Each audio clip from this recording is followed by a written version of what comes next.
Pacheco desplaza el imaginario cervantino hacia una geografía tropical, atravesada por plátanos, palmeras y una luz intensamente caribeña. No ilustra a Don Quijote, lo traduce.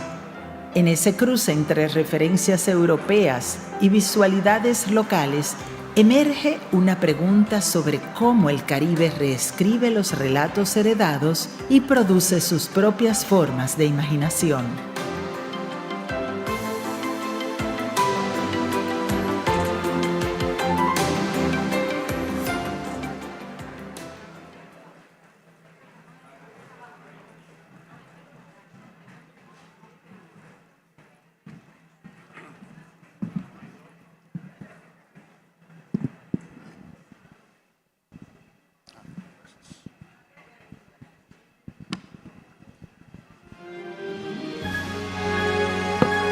Señoras, señores, Estados Unidos y América Latina, el retorno de la doctrina Monroe. Aníbal de Castro de República Dominicana y Michael Shifter de Estados Unidos conversan sobre las relaciones entre Estados Unidos y América Latina hoy, sus tensiones históricas y su impacto en la política y futuro de la región. Buenas tardes nuevamente. Y la verdad es que yo no sé cómo me sentiría más cómodo, si hablando de periodismo o hablando de política internacional.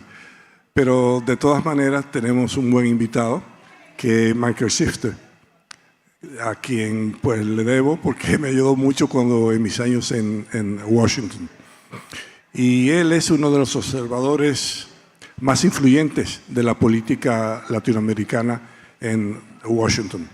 Es sociólogo de formación, graduado de Oberlin College y de Harvard, y ha desarrollado una carrera de 13 décadas centrada en democracia, gobernabilidad, derechos humanos y las relaciones entre los Estados Unidos y América Latina. Su nombre está íntimamente ligado al diálogo interamericano, a una institución que ingresó en 1994, de la cual fue vicepresidente de Políticas Públicas y luego presidente, que fue cuando yo lo conocí, entre el 2010 y el 2022. Y sigue siendo ese observador perspicaz que sigue de cerca los acontecimientos de nuestra región. Ha habido un cambio en la relación entre los Estados Unidos y América Latina. Durante las últimas décadas habíamos estado ni siquiera en el espejo retrovisor de los Estados Unidos. Estaba más centrado en Europa, en el Medio Oriente, en Asia, en otras regiones muy distantes de la nuestra. Y de repente, el año pasado, en una administración que no se esperaba que volviese la vista hacia América Latina, surge una nueva política hacia nuestra región, ya asociada a la seguridad, con la vista puesta en el narcotráfico, en el comercio, una visión diferente de la que se tenía anteriormente. Y el corolario Trump, pues, se asemeja a la llamada doctrina Monroe de América para los americanos. Pero antes de entrar en materia, vamos a quedarnos en el patio. Michael, ¿cómo se ve a la República Dominicana hoy en día desde Washington? Bueno, en primer lugar, quiero agradecer a Neira y a Claudia por la invitación. Es un gran honor y gusto estar aquí y ver tanta gente tan brillante y valiente. He aprendido mucho estos días. Y estar en un país estable y democrático, eso también es eso me gusta también. La República Dominicana está visto, y no lo digo porque estoy aquí, porque lo he dicho en otras ocasiones, está visto de una manera muy, muy positiva. ¿Por qué? Porque es un país que ha tenido crecimiento económico sostenido, ha tenido, creo que ha manejado bien los temas del Estado, temas de la economía, los temas de corrupción, de gobernabilidad, los temas sociales. Yo creo que la imagen del país es positivo. Es cierto que el gobierno está alineado con la administración Trump y es parte del escudo de las Américas, pero también el presidente está percibido como alguien muy serio, muy comprometido, y no como otros aliados como Javier Milei o Nayib Bukele, que que su compromiso de democracia está más cuestionado. Entonces yo creo que combina compromiso democrático con un desempeño bastante exitoso y responsable. En el contexto latinoamericano es un país, creo que es uno de los pocos países que tiene esa imagen. Nos quedamos en el Caribe, porque aparte de la República Dominicana está Cuba y está Haití, dos países en tensión. Pero Cuba, ¿qué va a pasar en Cuba? ¿Cuál va a ser la decisión final? ¿Cómo se va a orientar la política exterior norteamericana hacia esa isla del Caribe? Bueno, yo creo que nadie sabe cómo va a terminar. Yo he consultado a muchos de los grandes especialistas y expertos sobre Cuba, que conocen bien Cuba, y lo que vemos es una situación bastante trágica, obviamente condiciones dramáticas que está viviendo la isla, y con una posibilidad de hacer un acuerdo, de buscar una salida, pero sin la capacidad de hacerlo ni por Washington ni por Havana. Y ese es el problema, porque requiere un acuerdo, una negociación, una discusión bastante equilibrada, bastante seria, con matices y bien pensado. Y ese es el problema, yo creo, que no veo ni Washington ni Havana en esa disposición. Y si no hay un acuerdo, si no pasa nada en Cuba, yo creo que me temo que la situación puede seguir deteriorando, empeorando, lo que sería terrible para las condiciones humanitarias en la isla. Creo que el hecho que Marco Rubio, hijo de inmigrantes cubanos, es secretario de Estado, es positivo en el sentido que si no fuera por él, no habría ningún interés, yo creo, en Cuba. Yo creo que él está impulsando la política, él tiene mucha influencia de la política, pero no es fácil. Él también está con otros temas de política exterior, tiene que tener en cuenta la comunidad diáspora cubana en Miami, y él viene de allí, es su base política, y otras presiones y otros factores. Entonces, es una situación compleja. Yo creo que algo tiene que pasar, porque ha pasado tanto, pero exactamente qué, espero que hay un acuerdo sobre un cambio en la política económica de Cuba, en que empieza a llegar inversiones, apoyo para el sector privado en Cuba. Hay un sector privado en Cuba, ha sido muy restringido, muy limitado, pero hay posibilidades para crecer. Ojalá que hay ese tipo de reforma en el campo económico, pero yo creo que la manera que ha actuado Estados Unidos con mucha crueldad y mucha humillación de los cubanos ha tenido el efecto contraproducente, porque producen los régimen cubanos para digamos, ser más resistente a cualquier tipo de negociación. Entonces, yo creo que nadie sabe. O sea, la pregunta de millón en Washington, nadie tiene una respuesta muy definitiva, más allá de que algo va a pasar. Y ojalá que hay seriedad por parte de Washington y Havana para un acuerdo, sobre todo en el tema económico. Creo que también hay interés que la influencia de China y la influencia de Rusia también puede haber un cambio en la política. Yo veo mucha presión en esa área. El director de la CIA visitó a Cuba y me parece que eso puede ser un tema que están conversando. Si me permite, yo llevaba 30 años en el diálogo interamericano en Washington y siempre Cuba ha sido el tema en la agenda interamericana.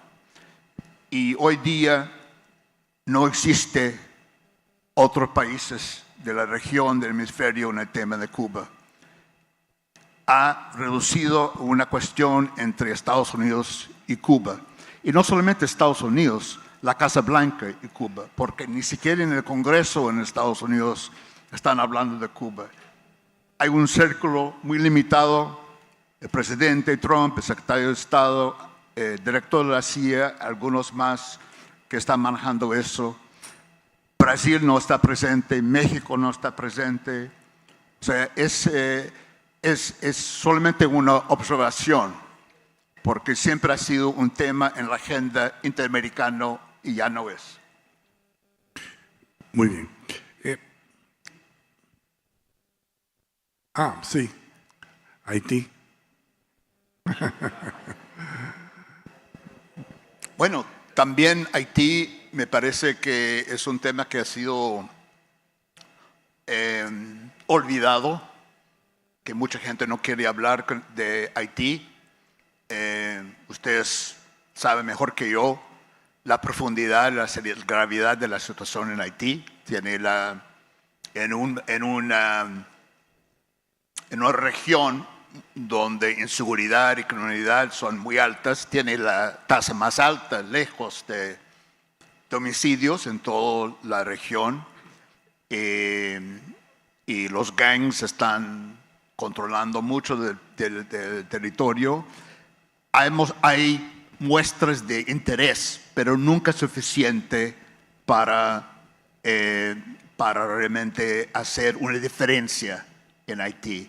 Y creo que el resto de la región, en el diálogo interamericano, Haití es un tema que todavía estamos trabajando, pero consultando con otros gobiernos de Brasil, de Chile, de Canadá, no hay interés en hacer nada en este momento. Y yo creo que eso es muy desafortunado, porque está pagando, ¿no?, el precio los haitianos y obviamente aquí también en República Dominicana por los problemas que tienen con Haití. Pero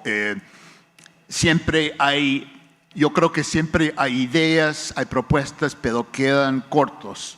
Hay que hacer un compromiso muy, muy serio en cuanto a inversión de recursos y de personal para hacer una diferencia, tener un impacto significativo en Haití, y no veo la voluntad suficiente, lamentablemente. Uno de los temas que debemos tratar es el peso de la historia en las relaciones entre los Estados Unidos y América Latina. Y es una historia de intervenciones, alineamientos forzosos, ciclos de atención y abandono. O sea, es una relación ambivalente y difícil en muchos momentos. Tenemos el caso reciente de Venezuela, la incursión en enero, que se saldó con el apresamiento de Maduro y su encarcelamiento y el juicio en los Estados Unidos. Michael, ¿tú ves repetirse hoy parte de esa historia entre Estados Unidos y América Latina? ¿Están esos aspectos de la historia genuinamente superados? ¿Los aspectos de qué, perdón? Los aspectos, ese peso de la historia pasado. No, yo creo, mire, yo creo que la historia no se repite, pero rima. Y yo creo que ahí está pasando cosas conocidas, que tienen referentes en el pasado, pero también es diferente porque tenemos un presidente, un personaje que creo que no encaja con, digamos, los parámetros racionales que estamos acostumbrados. Y tenemos un gran problema porque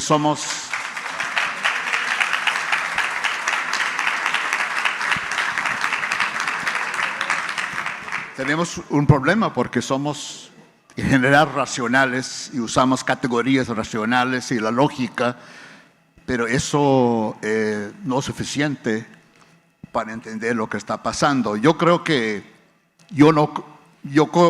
para ir al grano de este panel, sin duda hay muchas cosas que están pasando en América Latina que no pasaban hace muchísimos años. Usted puede hacer una lista muy larga, empezando con México, yendo hasta Chile, ¿no? Con Venezuela, obviamente, lo más dramático, pero también con Colombia, con muchos otros países. Sin embargo, si usted me pregunta si hay una estrategia, si hay coherencia en lo que está pasando, yo no lo veo. Yo creo que más allá de mostrar dominación militar, mostrar poder, mostrar fuerza, no hay una estrategia. Hay muchas contradicciones. Están contra China, pero China creo que está muy feliz de lo que está pasando en América Latina, está creciendo su influencia contra el narcotráfico, pero también indultando el expresidente de Honduras. O sea, hay demasiadas contradicciones porque es un personaje que funciona de su impulso, sus reacciones a la última persona que habla con él. Entonces hay direcciones opuestas y entonces, si bien es cierto, hay muchas cosas que están pasando ahora que no pasaban hace muchos años. No hay una coherencia, no hay una estrategia, no hay un plan. Está muy improvisado y muy actuando de impulsos más que nada.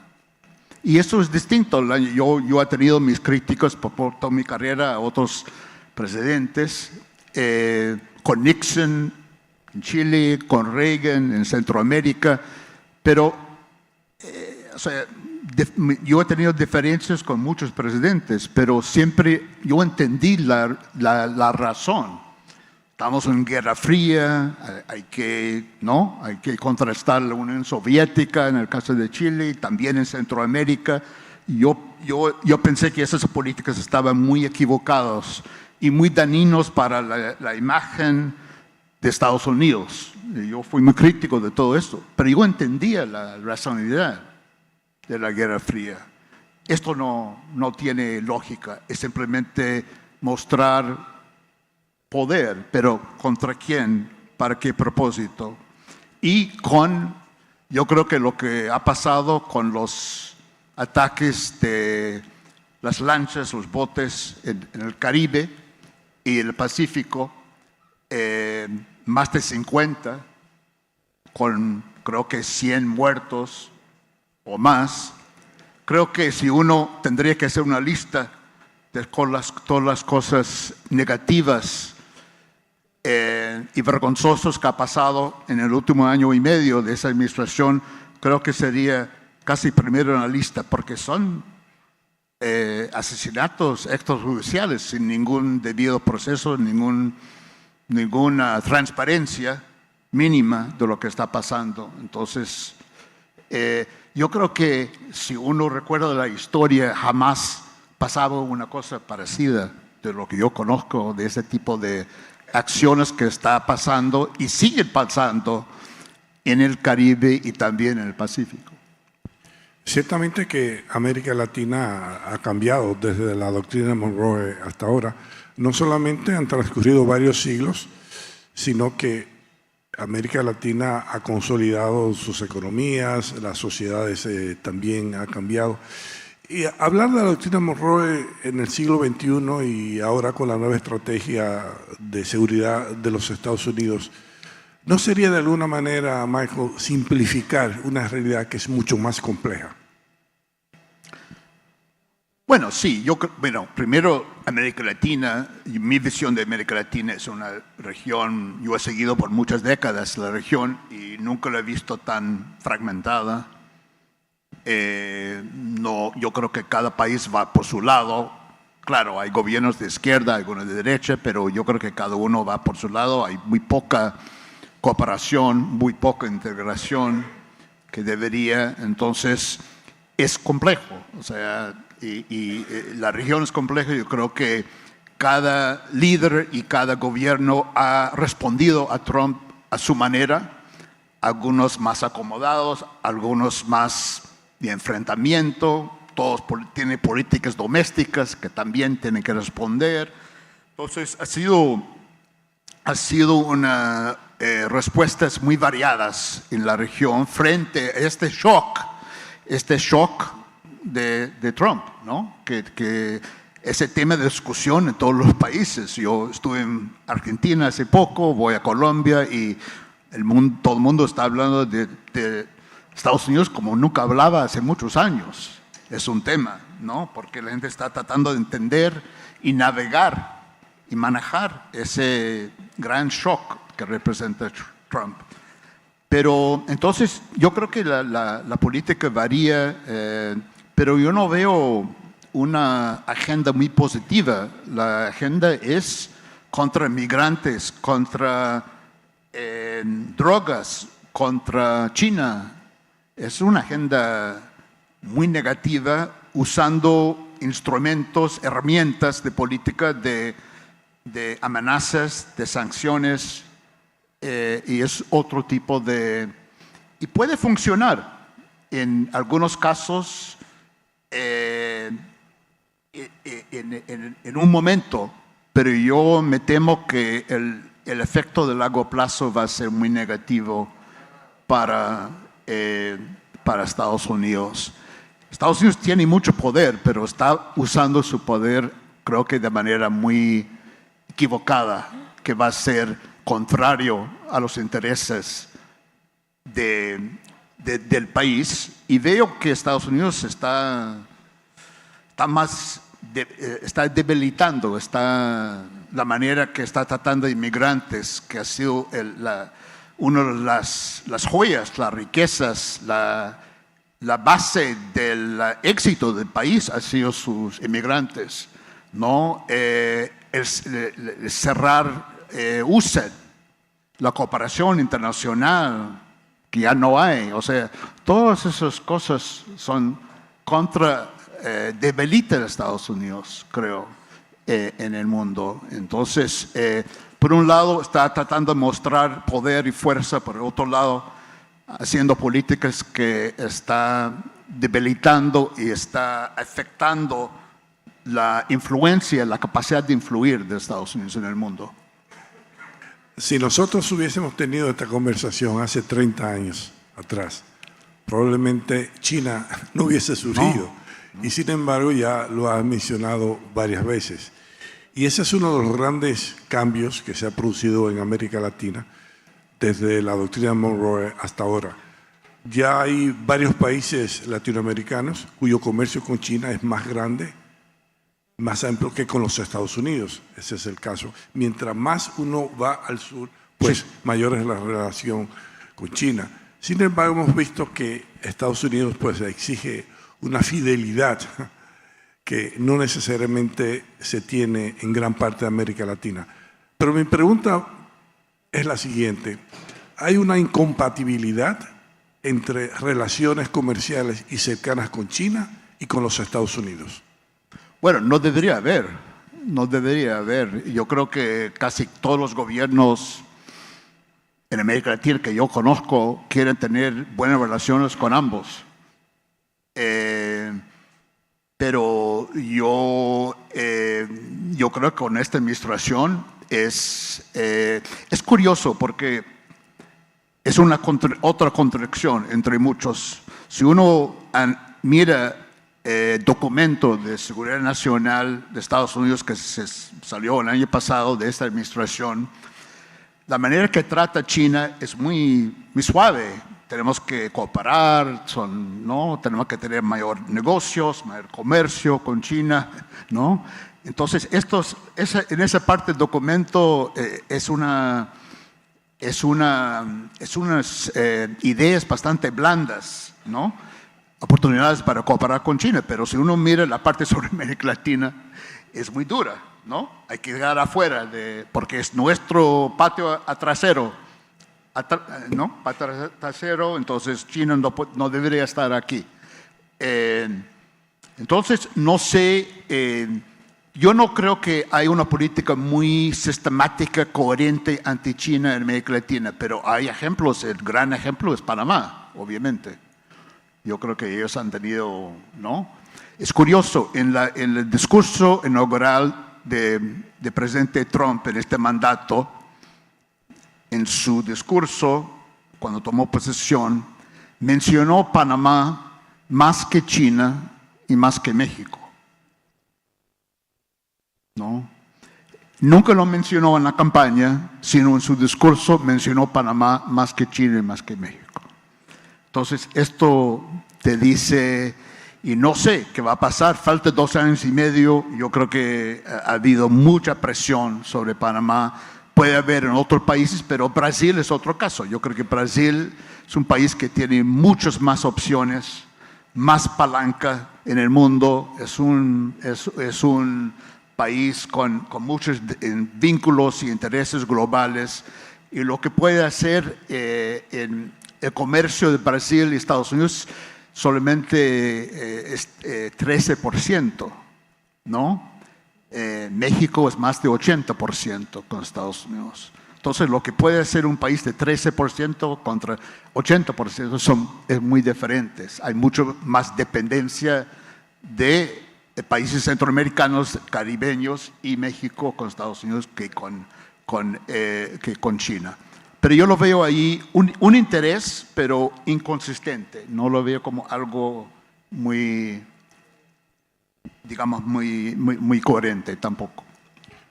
Pero hablando de China es hablar del comercio, y que durante muchos años el comercio se ha visto como una herramienta de integración y de prosperidad. Pero el tema ha derivado a aranceles, restricciones tecnológicas, y los acuerdos comerciales se están utilizando, lo hemos visto en el caso de México y de Canadá, como instrumento de poder geopolítico. Para una economía abierta y dependiente del comercio exterior como la dominicana, pues eso tiene consecuencias. Mi pregunta es, ¿estamos entrando en una época en que la geopolítica ha reemplazado definitivamente a la economía como principio ordenador del comercio internacional? Bueno, yo creo que la geopolítica tenía más fuerza que antes, obviamente. Presidente Trump ha cambiado su posición sobre muchos temas en su vida, en su carrera, pero en un tema ha sido totalmente consistente, que es aranceles. Él cree en aranceles.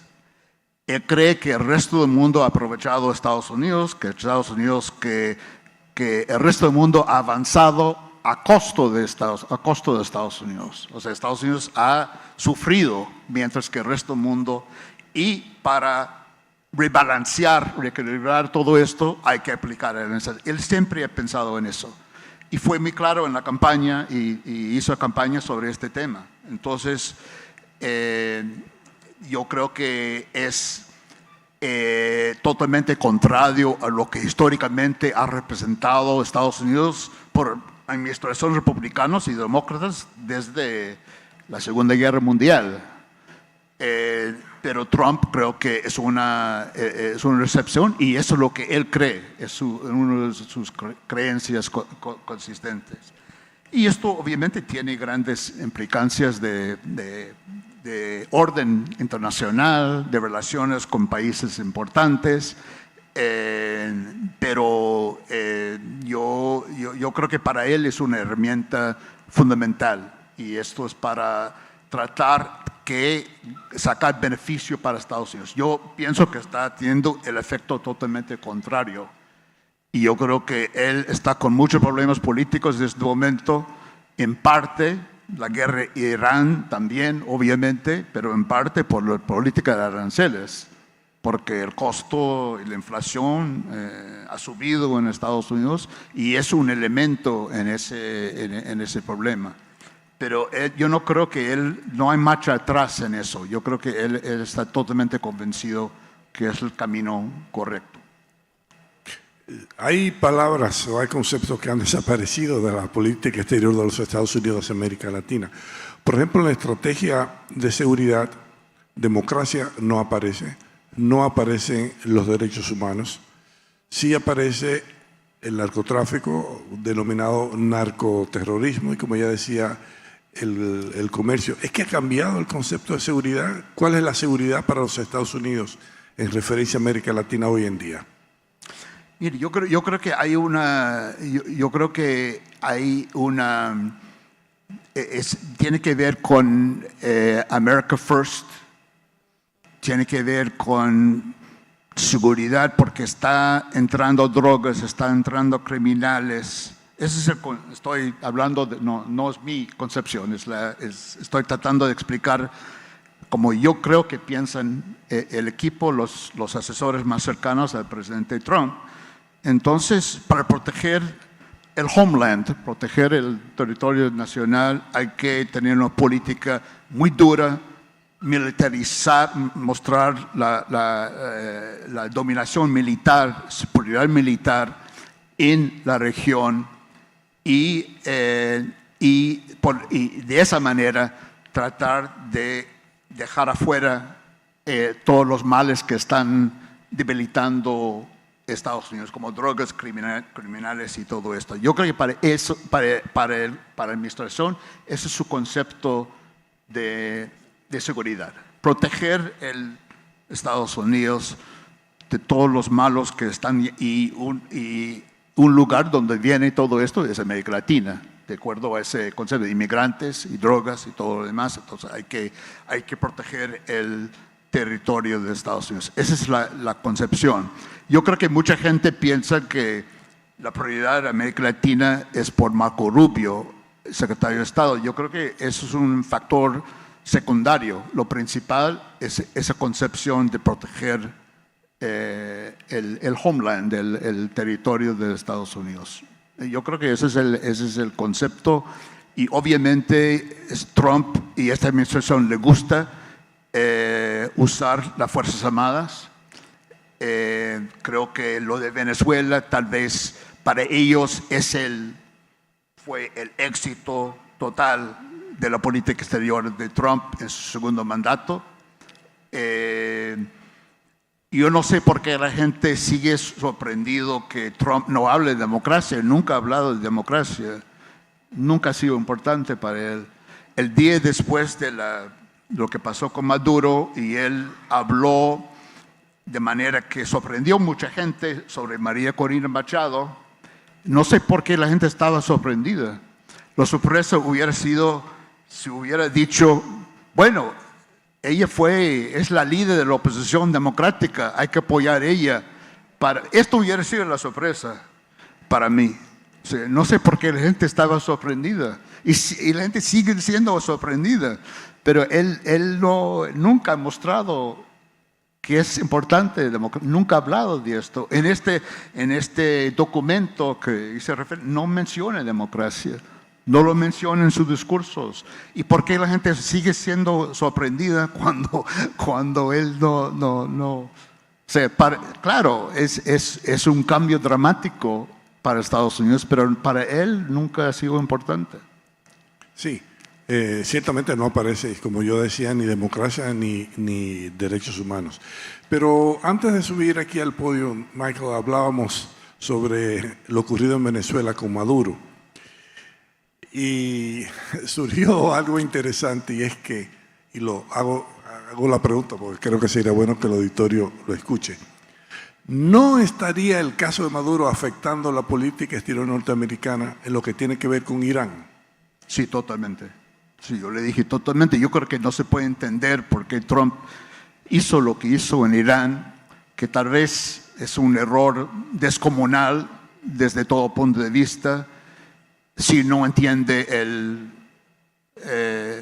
lo que en su mente fue la cosa más maravillosa, más magnífico en Venezuela, porque él pensó que podía aplicar en la misma fórmula a Irán, lo cual obviamente demuestra, revela una ignorancia total de Irán y la diferencia entre Irán y Venezuela. Pero en su mente él estaba muy como tenía, él sintió empoderado. Entonces, si yo puedo hacer esto en Venezuela, puedo hacer la misma cosa en Irán, ¿por qué no? Yo soy Estados Unidos, tenemos superioridad militar con Venezuela, y mira, fue fácil en Venezuela, va a ser fácil en Irán también, con pocos costos, y vamos a lograr nuestros objetivos y proyectar nuestro poder, nuestra dominación, no solamente en el hemisferio occidental, pero también en Irán. Y yo creo que esto influyó mucho en su decisión para hacer lo que ha sido un error descomunal, y está pagando mucho políticamente Estados Unidos por la alza de precios de petróleo en el país. Pero yo creo que esto es parte de cómo funciona su mente. Sí ha habido insistencia, ¿no?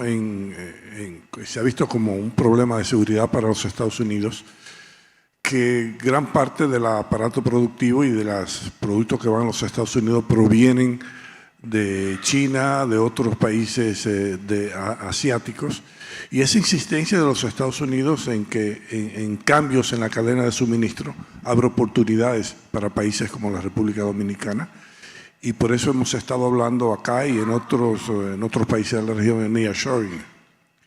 ¿Realmente representa una oportunidad para países como la República Dominicana en nearshoring? Yo soy uno de los que han pensado que nearshoring ha sido un poco exagerado.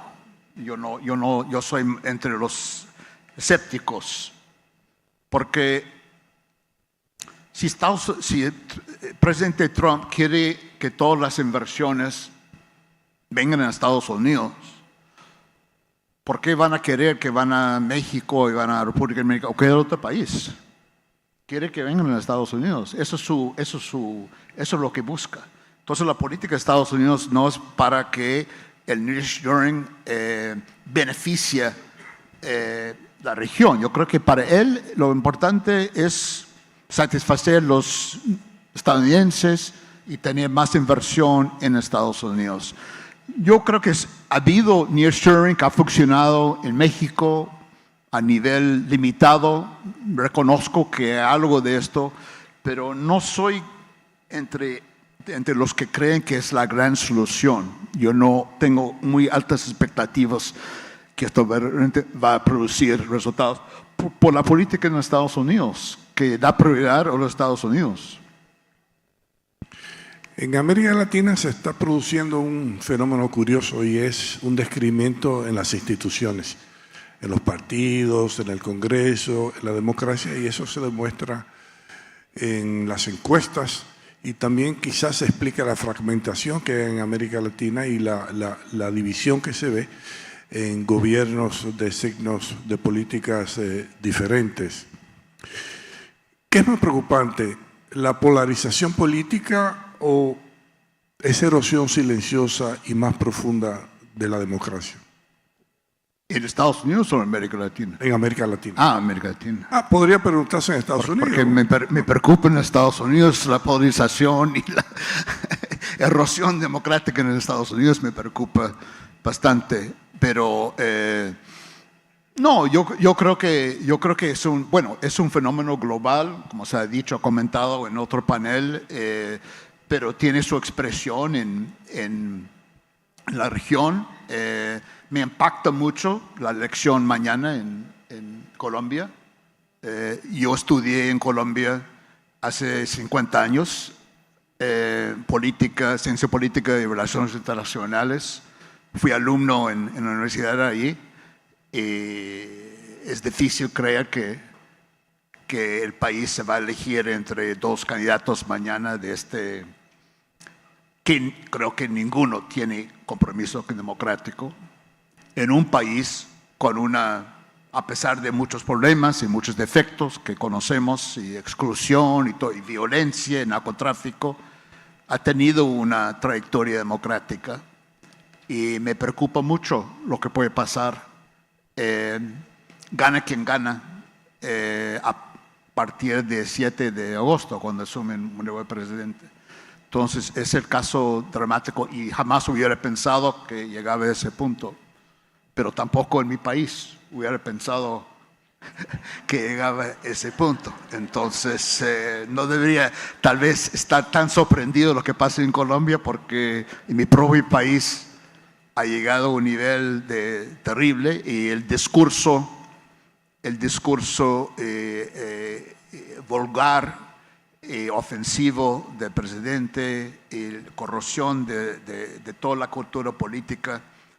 Yo me acuerdo en su primer mandato me llamó un periodista argentino y yo lo comentaba a él: mire, usted ha escuchado al presidente Trump, es tan agresivo, insulta a todo el mundo, es terrible. Yo estaba diciendo a él, entonces le pregunté: ¿tú habías escuchado ese tipo de discurso tan agresivo? Entonces me contestó: sí, pero nunca en inglés.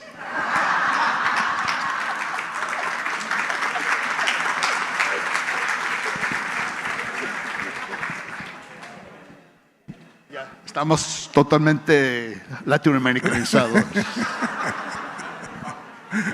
Bueno, alguna influencia entonces ha tenido América Latina sobre los Estados Unidos, por lo menos en ese aspecto.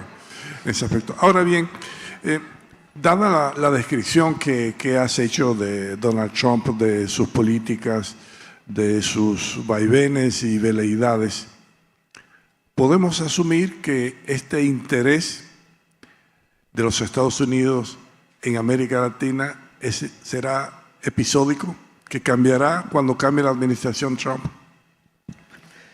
Sí, yo no creo que esto es yo no creo que esto va a ser así. Yo creo que mi pregunta siempre ha sido si Estados Unidos es capaz de tener una política constructiva, comprometida con América Latina, que no es indiferente, pero tampoco es dominar y controlar todo, o sea, algo intermedio. Yo critiqué mucho la política de Biden en América Latina porque me pareció bastante poco interesado en la región, y ahora se ha vuelto por otro lado, otro extremo.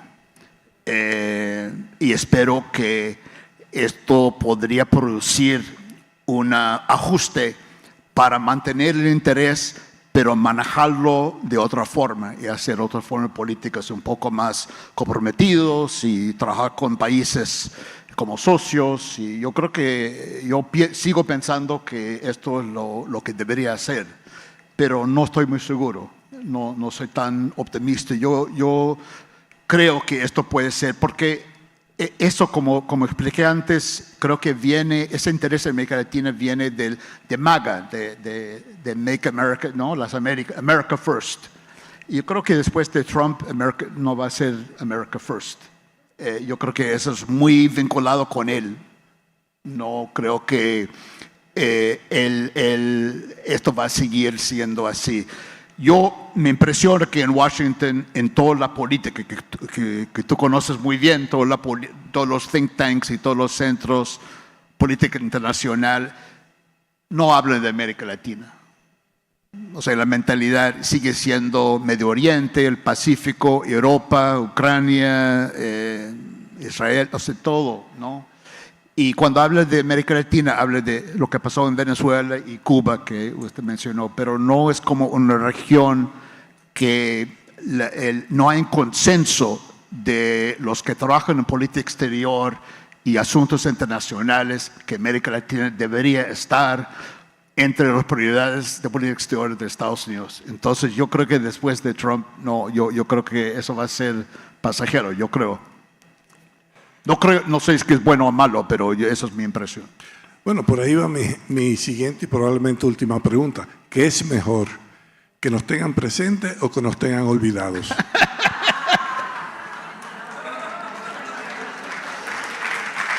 Bueno, yo escribí un artículo hace muchos años en una revista peruana. El título fue si los Estados Unidos tiene vocación de ser superpotencia, ¿no? Y tal vez no hay vocación porque ser superpotencia sería tener una política un poco más sensata, un poco más comprometida, pero moderada, respetuosa. Y tal vez esto no es posible. Espero que sí, y no voy a perder esperanza, pero lo que he visto no me... Pero hay que seguir luchando para eso, porque yo creo en eso. Hay gente que comentan que, bueno, tú siempre has dicho que quieren más atención en América Latina, ahora tienen más atención en América Latina, pero no dije más atención. Yo siempre decía que toma América Latina en serio, pero no toma en serio. O sea, no es que es más atención en América Latina, es que tomar en serio, tomar, ¿no? como una región que importa, donde hay posibilidades para hacer cosas juntas, y creo que sigo pensando en eso, pero lo que está pasando ahora creo que va a tener un saldo muy negativo en el futuro. Yo entiendo por qué muchos gobiernos están acomodando con Trump, y entiendo eso. Nadie quiere una pelea con Trump, todo el mundo tiene miedo de lo que puede pasar. Entiendo todo eso, pero yo creo que eso genera un resentimiento que se va acumulando con los años, y creo que en el futuro va a ser más complicado, porque y también para qué confiar en Estados Unidos, porque si la próxima administración es mejor, podría volver a otro como Trump. O sea, si pasó 2 veces que fue elegido, ¿por qué no puede elegir otro Trump? Si los estadounidenses votaron 2 veces por él, ¿por qué no puede pasar otra vez? O sea, es muy difícil convencer que esto es imposible, porque ya hemos aprendido que cualquier cosa es posible. Nos deja con interrogantes. Gracias, Michael, y gracias a ustedes, y muy buenas tardes.